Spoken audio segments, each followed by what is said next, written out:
아브라함이 출생한 연도는 BC 2166년입니다. 이건 이 고대 바벨로니아와 이 애굽의 그 이집트의 그 역사를 대조해서 이 대차 비교해서 그 연도가 나왔어요. 이게 실제적인 역사적 사실이고, 여기에 대해서 부정하는 것은 신앙을 믿고 안 믿고는 이거는 신앙을 넘어서는 얘기. 이건 역사니까. 하나님께서 갈대아 우르라는 이 최초 문명 발생지 메소포타미아 우르라는 도시에 살고 있는 하나님을 잘 알지 못했던 아브라함을 하나님 당신의 목적을 위하여 선택하십니다. 떠나라 그러죠. 그래서 그 가족들이 그의 아버지 또 그의 작은 아버지들하고 해서 떠납니다. 그러나 하나님이 지시한 땅으로 간 건 아니고 하란이라는 곳에 멈추게 되죠. 더 이상 벗어날 수가 없었어요. 요즘 또 이민 가는 게 얼마나 힘이 듭니까? 그런데 그 시대에 지금부터 4,000년 전에 이민 간다, 그게 굉장히 두려운 일이죠. 그래서 멈추어 버렸습니다. 하나님은 하란에 멈추어 버린 그 아브라함에게 다시 75세 때, 그의 나이 75세 때 나타나십니다. 다시 말씀하십니다. BC 2091년이 그를 하나님께서 다시 선택하시고, 가라, 그러면 내가 너에게 자손을 줄 것이고 그리고 땅을 줄 것이고 복을 줄 것이다. 그래서 그 약속을 믿고 가나안 땅, 지금의 팔레스타인 이스라엘이 있는 그 땅으로 그가 이민을 떠나게 되는 것입니다. 거기서 이삭을, 아들을 낳고, 이삭이 또 아들 야곱을 낳습니다. 야곱이 12아들을 낳아요. 12아들. 그리고 나중에 하나님께서 이 야곱의 이름을 계명을 해주십니다. 이 중에도 아마 이름 계명하신 분들이 계실 텐데, 이름을 바꿔주시는데 그의 이름이, 야곱이 하나님이 바꿔주신 이름이 뭐냐 하면 이스라엘. 그게 그 야곱의 이름이죠. 그 나라의 이름이. 그리고 그 야곱의 12아들들이 지금 이스라엘의 12지파의 조상이 되는 것이죠. 그래서 한 민족, 한 나라가 탄생하게 되는 것입니다. 그 12아들 중에 11번째 아들 요셉이 형들의 미움을 받아 애굽의 이집트의 노예로 팔려가게 되고요. 하나님께서 그를 축복하시고 기적 같은 하나님 은혜로 그 땅에서 공을 세우게 되고, 그리고 거기에서 애굽의 총리가 됩니다. 요셉이 형들을 용서하고 그의 아버지와 그 형들의 가족 70명을 다 애굽으로, 이집트로 초청해서 고센이라는 곳에서 삽니다. 430년 200만 명이 넘는 큰 민족으로 성장하게 됩니다. 그런데 이 이집트의, 이 애굽의 정치적 상황이 바뀝니다. 야곱과 요셉을 보호했던 그 왕조가 무너지고 새로운 왕조가 들어서죠. 이 새로운 왕조는 이 히브리 민족, 이 야곱의 자손들을 노예로 만듭니다. 그들은 하나님 앞에 기도했죠. 살려달라고. 모세를 하나님께서 택하여 그들을 구원하십니다. 출애굽시키시죠. 그리고 먼저 어디로 가게 하시냐면 시내산으로 갑니다. 거기서 하나님은 그들과 언약을 맺습니다. 나는 너희의 하나님이 되어주겠다. 내가 너희의 보호자가 되고 내가 너희의 인도자가 되고 너희의 신이 되어주겠다. 너희는 나를 섬기라. 나만 섬겨라. 그렇게 해서 하나님과 이스라엘이 언약을 맺습니다. 하나님은 이스라엘의 하나님, 그리고 이스라엘은 하나님을 자신들의 신으로 모시고 그들이 살아가게 되는 것이죠. 그리고 이제 가나안을 향하여 광야를 지나 진군을 합니다. 그런데 이스라엘이 하나님을 불신하는 사건이 일어나게 됩니다. 그로 인한 벌로 40년 동안 광야를 방황하게 되죠. 그 방황의 시간이 다 끝나고 이제 하나님이 약속하신 그 가나안 땅으로 들어갑니다. 먼저 살고 있던 7부족을 정복하고 12지파 각 가문을 따라 각 가정에게 그 땅들을 나눠줍니다. 하나님의 이름으로, 하나님이 주시는 선물로, 기업으로 그 땅들을 분배해 주죠. 바로 그 가나안 땅에 들어가서 그 땅을 점령하고 정복하고 그 땅을 각 지파, 각 가문, 각 가정별로 나누어 주는 이야기가 바로 오늘 본문인 이 여호수아서의 내용입니다. 우리는 여호수아서 그러면 전쟁 이야기를 기억합니다. 여리고성 전투처럼 막 그냥 뺑뺑이만 돌았는데 성이 무너졌더라, 하나님의 기적 같은 이야기들을 기억합니다만, 여호수아의 핵심 내용은 그게 아니고 정복 이야기가 아니라 땅을 분배해 주는 이야기예요. 그래서 정복 기사보다 땅 분배의 이야기가 훨씬 많은 분량을 여호수아서가 차지하고 있습니다. 무슨 얘기냐? 하나님께서 그들의 조상 아브라함에게 약속하셨던 그 약속을 하나님께서 어기지 아니하시고 그들의 자손들에게 신실하게 지키셨다. 하나님의 약속은 반드시 이루어진다는 것을 이 여호수아서를 통하여 오늘 저와 여러분에게 똑똑히 가르쳐 주는 말씀이죠. 할렐루야. 하나님은 아무것도, 우리가 피조물이잖아요. 하나님은 창조주시고, 하나님 약속하고 안 지킨다고 우리가 뭘 할 수 있겠습니까? 그러나 하나님은 피조물인 아무것도 아닌 우리에게 하신 약속도, 하나님은 당신이 입으로 하신 약속은 반드시 지키신다는 사실을 여러분 믿으시기를 간절히 바랍니다.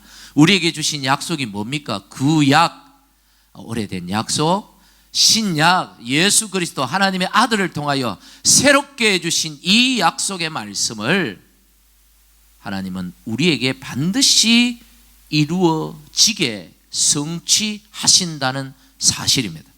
우리가 왜 하나님의 이 말씀을 읽어야 되는지 아십니까?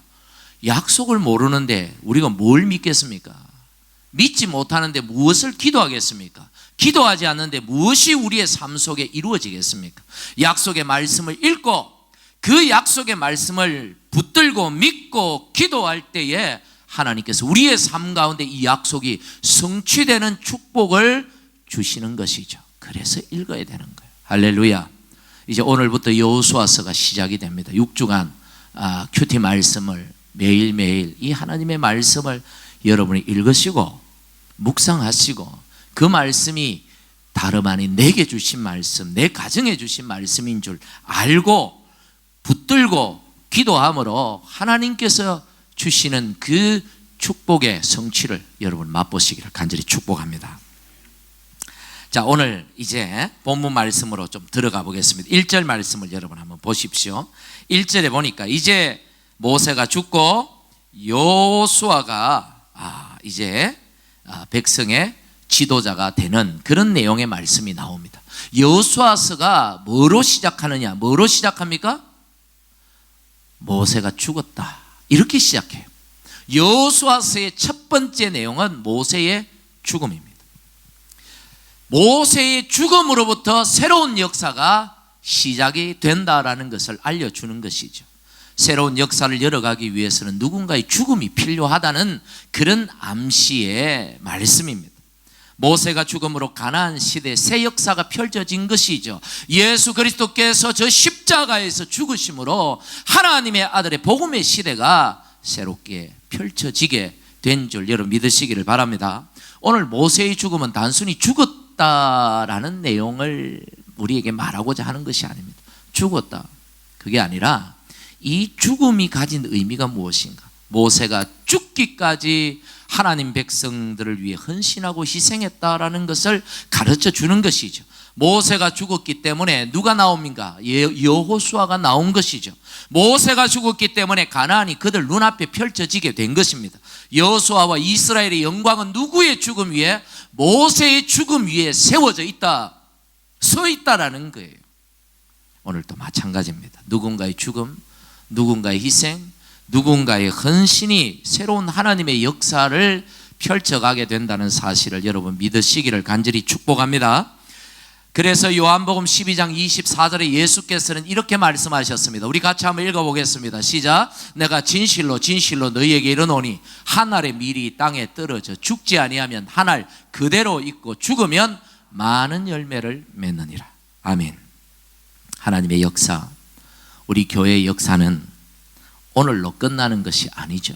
다음 세대, 우리 자녀들의 세대, 그 자녀들의 자녀들의 세대로 이어져 가야 할 것입니다. 어떤 교회는 옛날에는 참 진짜 하나님의 영광이 충만한 그런 교회였지만 오늘은 그렇지 않은 참 보기 민망한 교회들이 있어요. 우리 교회가 지금은 건강하고 하나님의 은혜로 충만한 교회일지 모르지만 앞으로도 그래야 되겠지만 우리 자녀 세대, 그 다음 세대도 계속해서 하나님의 영광으로 충만한 그런 교회가 되어야 할 줄 여러분 소원하고 기도하시기를 간절히 바랍니다. 그러기 위해서는 바로 부모 세대의 죽음이 필요하다는 것이죠. 저와 여러분이 죽어야 우리 다음 세대가 살아나는 것입니다. 우리의 목소리를 죽여야 되고 우리의 뻣뻣한 목을 죽여야 되고 우리의 교만한 마음들을 죽여야 되고 여러분 우리의 이런 인간적인 생각들을 죽이고 하나님을 주목할 때에 하나님 우리의 죽음을 통하여 하나님의 역사가 계속해서 다음 세대로 그 다음 세대로 이어져가고 하나님의 영광이 충만한 세대가 되어질 줄 믿습니다. 오늘 1절에 다시 보니까 여호수아에 대해서 이렇게 말합니다. 여호수아는 누구의 아들이다? 눈의 아들이다 그랬어요. 이 눈이 누구냐? 분명하지는 않아요. 분명히 나오지는 않지만 성경이 말할 때 누구의 아들이다 그럴 때 그 누구는 그 시대의 사람들이 다 알고 있는 영향력 있는 인물이라는 거예요. 자, 눈은 에브라임 지파의 족장입니다. 어떤 일을 했는지는 성경에 나오지는 않습니다만은 그래요. 에브라임 지파는 요셉의 아들이죠. 그러니까 요셉의 둘째 아들 그 에브라임의 그 지파의 족장인 대표인 눈의 아들 누구? 여호수아. 신앙의 명문 가문이죠. 좋은 부모 밑에 좋은 자녀 태어나는 것이죠. 여러분이 신앙의 좋은 부모가 되어서 여러분 집안에 자자손손 신앙의 명문 가문이 되기를 주님의 이름으로 간절히 축복합니다. 좀 이런 때는 마음이 좀 크게 하면 좋은데 되기 싫습니까? 저는 기도할 때 아이들을 위해서 기도할 때 가끔 빠뜨리기도 합니다만은 우리 어린 아이들을 위해서 기도할 때 특별히 이 기도를 합니다. 하나님 믿음 좋은 아이 되어서 자자손손 믿음의 명문 가문이 되게 해달라고.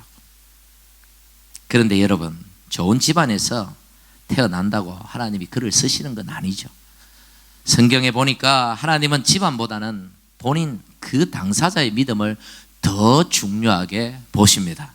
하나님께서 모세의 후계자로 여호수아를 주목하게 된 것은 사실은 40년 전 한 사건 때문입니다. 민수기 13장 14장에 나오는 가데스 바네아라고 하는 장소에서 일어났던 한 사건. 가데스 바네아는 가나안 땅 입구 접경 지역입니다. 하나님께서 그곳까지 그들을 인도하셨습니다. 그런데 거기서 멈추어 버렸습니다. 더 이상 전진 가나안 땅에 들어갈 생각을 안 했어요. 왜냐하면 두려운 거죠. 생판 모르는 땅에 이미 벌써 7 부족이 산다고 하는데 아무 대책 없이 들어간다면 어떻게 하느냐 뭐 이런 얘기죠. 그래서 각 지파의 대표 한 사람을 뽑아가지고 12명을 40일 동안 가나안 땅에 정찰을 보냈습니다. 그리고 그들이 돌아와서 보고를 하는데 무려 10명이 안 된다. 저 땅에 살아가는 사람들은 너무 강하고 성도, 무기도 우리하고는 이게 차원이 다르다.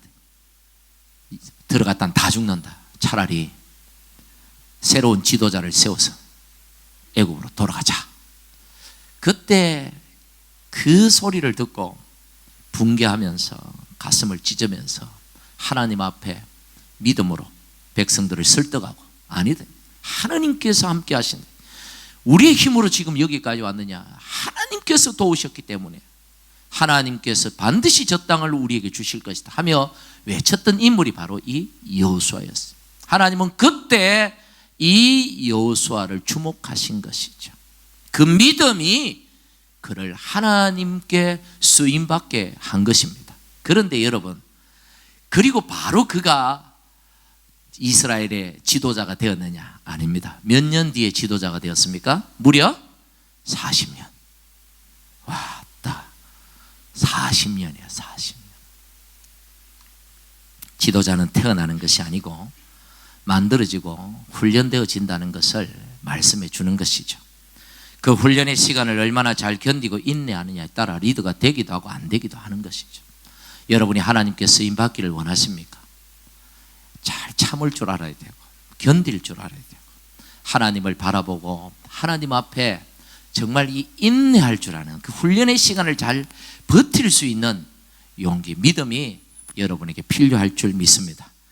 요셉은 13년, 다윗도 13년, 모세는 40년, 여호수아도 무려 40년의 시간을 견디고 버티고 믿음으로 살아왔죠. 교회 리더가 하루아침에 기분 따라 목사와 친하다고 세워지는 게 아니죠. 하나님께 쓰임받기를 원한다면 이 시간들을 견뎌낼 줄 아는 믿음과 인내와 용기가 필요하다는 말씀입니다. 이제 2절 말씀을 한번 보겠습니다. 이제 모세는 죽고 여호수아가 하나님께 사명을 받습니다. 모세의 사명은 출애굽과 광야의 인도죠. 여호수아의 사명은 이제 가나안을 정복하는 것과 땅을 분배해 주는 것입니다. 여러분, 우리가 이 부분에서 아셔야 될 건 뭐냐면 모든 역사의 주관자는 하나님이시다 하는 겁니다. 하나님이 역사의 주관자로서 그 시대마다 그때마다 하나님의 역사의 한 파트를 담당할 사명자를 그때그때 부르시는 것이죠. 어떤 때는 아브라함을, 어떤 때는 요셉을, 어떤 때는 모세를, 어떤 때는 여호수아를, 어떤 때는 사무엘을, 어떤 때는 다윗을. 오늘은 누구를 하나님께서 부르시고 하나님 오늘은 누구를 쓰실까? 여러분이 쓰임받기를 간절히 축복합니다. 그렇게 누군가가 대단한 사역들을 펼쳐갈 때 우리는 그 사람을 주목하죠. 그러면서 그를 영웅으로 만들거나 아니면 시기하고 질투하거나 두 가지 반응을 보입니다. 여러분, 우리는 사람을 주목할 것이 아니라 그 사람을 사용하시는 누구를? 하나님을 주목할 수 있는 영안이 열리기를 간절히 축복합니다. 그래야 우리가 살고 교회가 사는 거예요. 누가 열심히 하고 누가 대단한 사역을 펼쳐가면 와, 저 사람 없으면 교회가 무너진다, 이런 생각을 가지면 그 사람 때문에 교회가 무너지는 거예요. 그리고 또 저 사람은 저렇게 교회에서 인정받고 사람들한테 인정받고 막 하면서 막 시기하고 질투하면 그런 갈등들이 교회를 무너뜨리게 되는 것이죠. 우리는 하나님을 바라봐야 돼요. 우리는 다 거기서 거기에요. 하나님이 능력 주시고 서시면 능히 쓰임받게 되는 것이고, 아직까지 쓰임받지 못합니까? 때가 되면 하나님께서 쓰실 줄 믿고 하나님의 능력을 구하면 또 한 시대를 쓰임받는 그런 하나님의 사람으로 쓰임받게 될 줄 믿습니다. 하나님이 영광 받으셔야 돼요. 사람이 영광 받으면 안 돼요.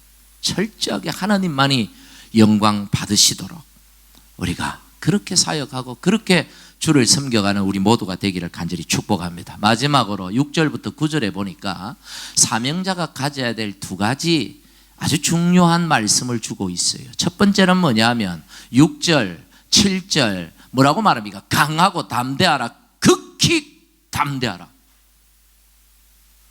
용기죠. 용기.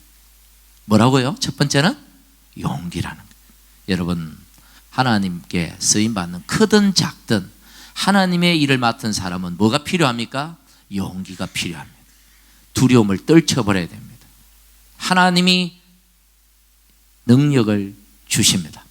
우리가 두려워할, 예수 믿는 사람은요 두려워할 게 없어야 돼요. 오직 두려워할 것은 하나님 한 분뿐인 줄 여러분 믿으시기를 바랍니다. 하나님 외에는 두려워할 사람이 없어야 돼요. 여러분, 골리앗과 다윗이 싸울 때, 다윗이 골리앗을 대적할 때 어떻게 그가 골리앗을 넘어뜨릴 수 있었습니까? 하나님 외에는 두려워할 게 없거든요. 하나님만 오직 두려워하는 거예요. 하나님이 자기와 함께하는 줄 믿기 때문에, 하나님이 자기 편인 줄 믿기 때문에,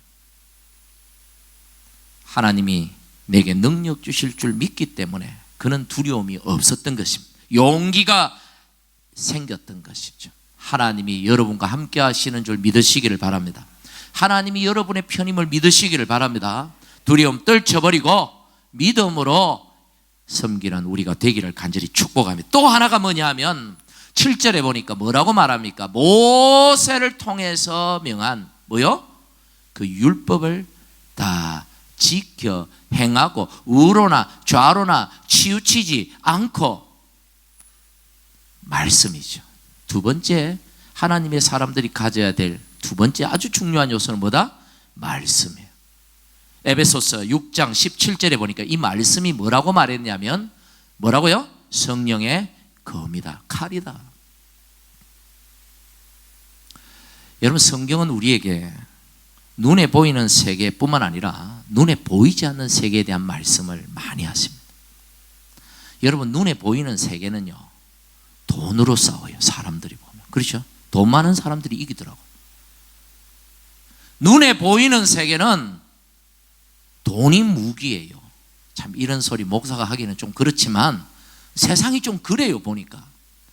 그러나 여러분, 눈에 보이지 않는 세계는 뭐가 무기입니까? 하나님의 말씀이 무기라는 사실을 여러분 믿으시기를 바랍니다. 여러분, 우리는 눈에 보이는 세상을 사는 사람이 아니에요. 우리는 하나님의 나라, 눈에 보이진 않지만 하나님이 주시는 이 영원한 세상을 살아가는 하나님의 사람들. 그럼 우리는 돈이 아니라 무엇으로 세상과 싸워야 되느냐 하면 바로 하나님의 말씀을 붙들고 싸워가야 돼요.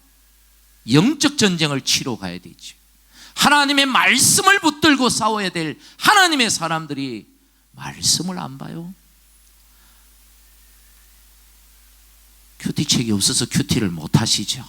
요즘 얼마나 좋은 세상인데 앱 다운받으면 4불 29센트 밖에 안 합니다. 여러분, 하십시오. 말씀 없이 믿음의 사람들이 세상을 이길 수 없습니다. 말씀을 붙들고 하나님이 주시는 사명 붙들고 하나님 나라의 귀한 사명자로 살아가는 저와 여러분 모두가 되기를 주님의 이름으로 간절히 축복합니다. 우리 이 시간에 한번 기도합시다. 하나님, 우리에게 성령의 충만함을 부으셔서 하나님 용기 가지고 말씀 가지고 세상을 이기며 하나님의 사람으로 살아가도록 축복해 달라고 우리 같이 입술을 열어서 우리 같이 한번 기도합시다. 하나님 아버지, 감사합니다. 하나님, 우리에게 두려움이 있습니다. 염려가 있습니다. 다 떠나가게 하시옵소서. 하나님이 우리와 함께 하시고 하나님이 내 편에 있으니 용기를 가지고 믿음으로 쓰게 해 주시옵소서. 하나님, 하나님의 나라는 하나님 말씀에 달려 있음을 믿습니다. 이 말씀 붙들고 살아가는 믿음의 사람들 되게 해 주옵소서. 세상의 원리가 아니라 말씀의 원리를 가지고 하나님의 원리를 가지고 살아가는 승리자들이 다 되도록 축복해 주시옵소서. 우리 통해 하나님만이, 오직 하나님만이 영광받아 주시옵소서.